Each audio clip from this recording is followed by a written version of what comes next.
നിങ്ങളുടെ favourite shows ഇനി ഒരിക്കലും മിസ്സാവില്ല. ഇപ്പോൾ C5 കാണും നിങ്ങളുടെ ഫേവറേറ്റ് ഷോസ് തികച്ചും സൗജന്യമായി. ഇപ്പോഴത്തെ കാലത്ത് പിറക്കുന്ന കുഞ്ഞുങ്ങള് 1 വയസ്സാകുന്നതിന് മുമ്പ് തന്നെ എല്ലാ കാര്യങ്ങളും തിരിച്ചറിയും. അതുകൊണ്ട് അച്ഛൻ കഴിയുന്നത് അമ്മയുടെ ചെലവിലല്ലേ എന്നെങ്ങാനും കുഞ്ഞിന്റെ നാവീന്ന് വീണ അതിപരം ഒരു അപമാനമുണ്ടോ? പിന്നെ ജീവിച്ചിരുന്നിട്ട് കാര്യമുണ്ടോ? അമ്മേ, എന്തൊരു ദിവ്യദൃഷ്ടിയാ. കുഞ്ഞു പിറക്കണമെങ്കിൽ ഇനി കാലം എത്ര പോണം? അതിനു മുമ്പേ കുഞ്ഞുമായിട്ട് ബന്ധപ്പെട്ട ഒരു അഭിമാനക്ഷതം. ഹരിതേ, ഞാൻ സീരിയസ് ആണ്. നിന്റെ അച്ഛനെ വരച്ച വരയിൽ നിർത്തി അവകാശം വാങ്ങിക്കുമെന്ന് നീ ഫോണിൽ പറയുന്ന കേട്ടല്ലോ. എന്നോടും പറഞ്ഞിട്ടുണ്ട്. എനിക്ക് കുറച്ച് പണം വാങ്ങി തരണം. എടാ മിടുക്ക, അവകാശമൊക്കെ നമുക്ക് വാങ്ങാം. പക്ഷേ എല്ലാത്തിനും അതിൻ്റെതായൊരു സമയമുണ്ട്. ഇപ്പൊ അവകാശം വേണമെന്ന് പറഞ്ഞു ചെന്നാലേ അച്ഛൻ തനി ഹിറ്റ്ലറുടെ വേഷം എടുത്തിരിക്കും, ആട്ടിയിറക്കുകയും ചെയ്യും. പിന്നെ എപ്പോഴാ പോകണ്ടേ? എടാ, നമ്മുടെ കുഞ്ഞൊന്ന് പിറന്നോട്ടെ. അവൻ അപ്പൂപ്പന്റെ പുറത്ത് വലിഞ്ഞു കയറി മലവും മൂത്രവും ഒക്കെ ഒഴിക്കുമ്പോ അച്ഛന്റെ മസിലൊക്കെ ഒന്ന് അയഞ്ഞു തുടങ്ങും. പേരക്കിടാവിന്റെ തന്തയ്ക്ക് ന്യായമായത് കൊടുക്കണമെന്നുള്ള ബോധോദയം ഉണ്ടാവുകയും ചെയ്യും. അതുവരെ ഒന്ന് ക്ഷമിക്കെന്റെ പൊന്നുമോനെ.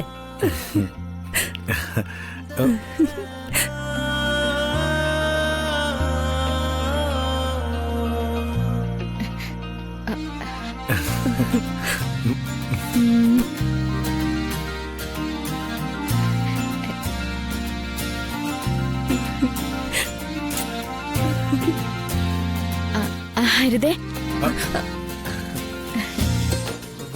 വന്ദനേ ചെയ്യോ? കേറി വായിച്ചി.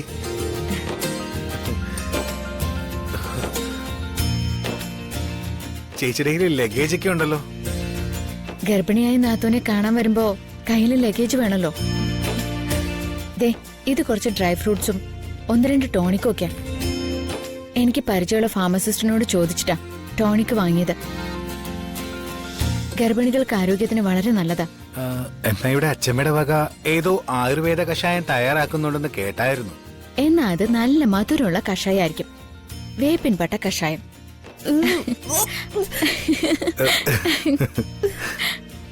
ബേജാറാവാതെ ഹരിതേ, ഞാനൊരു തമാശ പറഞ്ഞതല്ലേ. എന്തിനാ ചേച്ചി ഈ കാശില്ലാത്ത നേരത്തെ ഇതൊക്കെ വാങ്ങാൻ പോയത്? ഒരു സഞ്ചി നിറച്ച സാധനങ്ങളുമായിട്ട് ചേട്ടൻ വന്നിട്ട് പോയതേ ഉള്ളൂ. വന്നിരുന്നോ? ആശുപത്രിയില് തെറാപ്പി റൂമിലും വന്നിരുന്നു.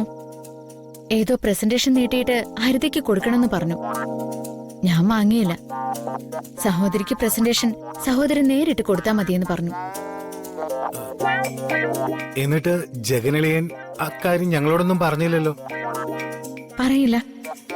എന്നെ കറക്കി എടുക്കാൻ വേണ്ടി ഒരു നമ്പരും ഇട്ട് നടക്കല്ലേ വൃത്തിയേട്ടവൻ.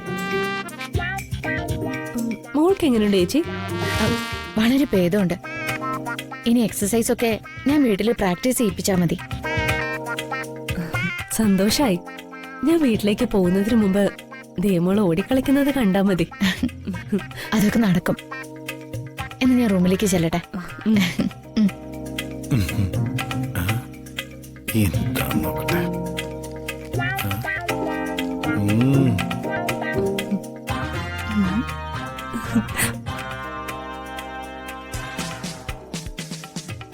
ഡൗൺലോഡ് ചെയ്യൂ C5 ആപ്പ്. കാണൂ എല്ലാ എപ്പിസോഡുകളും സൗജന്യമായി.